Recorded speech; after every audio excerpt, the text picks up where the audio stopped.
Funds had been raised by Sabbath school members in California to send a missionary team down to Australia. The intention was to open the work in Australia, but God had additional plans in store. Headed by S.N. Haskell, the team stopped here in New Zealand for 4 to 5 days en route in 1885. Impressed by the friendliness of the people and noting the libraries in town, Haskell commented that the people must be interested in learning and would therefore make good prospects for learning Bible truths. After settling in Melbourne, he decided to return to America and stopped off in New Zealand on the way.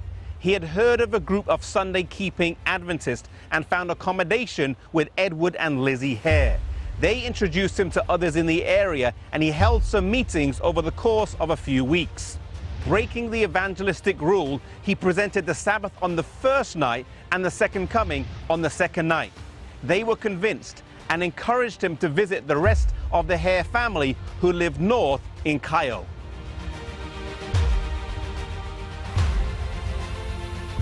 Deciding not to return to the US, he stayed with the Hare family in Cayo, about 250 kilometers north of Auckland. This area is rich in religious history, with the Methodist, Anglican, Catholic, and Seventh-day Adventist churches having roots in the area. Here he met the patriarch of the family, Joseph Hare, an Irish Orangeman, who along with his family lived in a house on the mound behind me. He also met his son Robert, and both of them were preachers. Haskell was invited to speak and spoke for 3 consecutive Sundays, along with evening meetings and also holding Bible studies during the day in the home.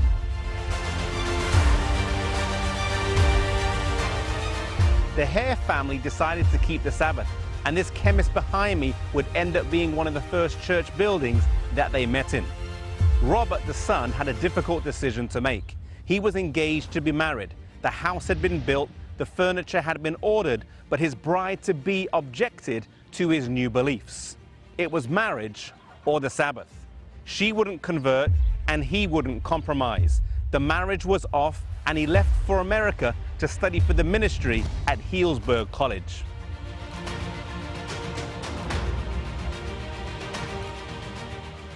Haskell returned in 1886 and ran a 2-week evangelistic series, and before he left he organized the Cayo Seventh-day Adventist Church, the first in New Zealand, on the 23rd of March 1886. Haskell sent a good report to the General Conference and requested an evangelist be sent. The choice was 28-year-old A.G. Daniels, who would later go on to be the longest-serving General Conference president. A.G. Daniels brought with him a 15-square-meter marquee that was pitched here in this park, along with a pedal organ, and together with his wife lived in a tent on site.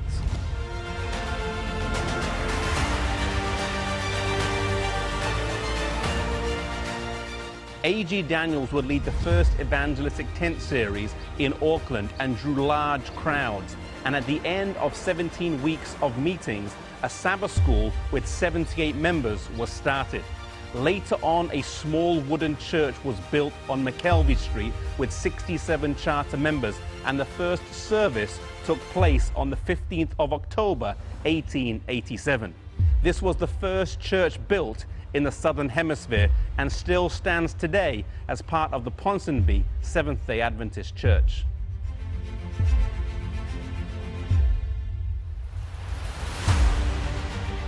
Robert Hare would soon return from the USA with his American bride, Henrietta Johnson, and thrust himself into the work here.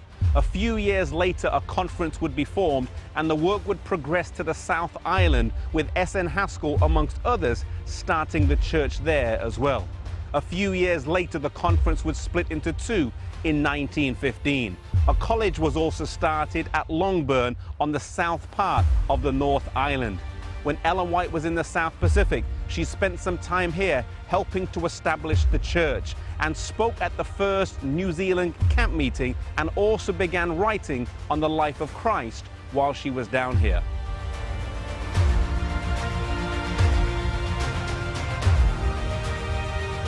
And so the stop on the journey to Australia turned into a lot more than just a few days' rest.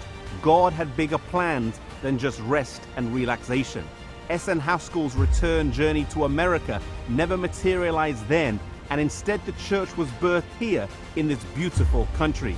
Sometimes we have big plans that we want God to accomplish, and whilst that's good to have, we must always be open to God turning things around and remember, as Isaiah says, that his ways are higher than our ways.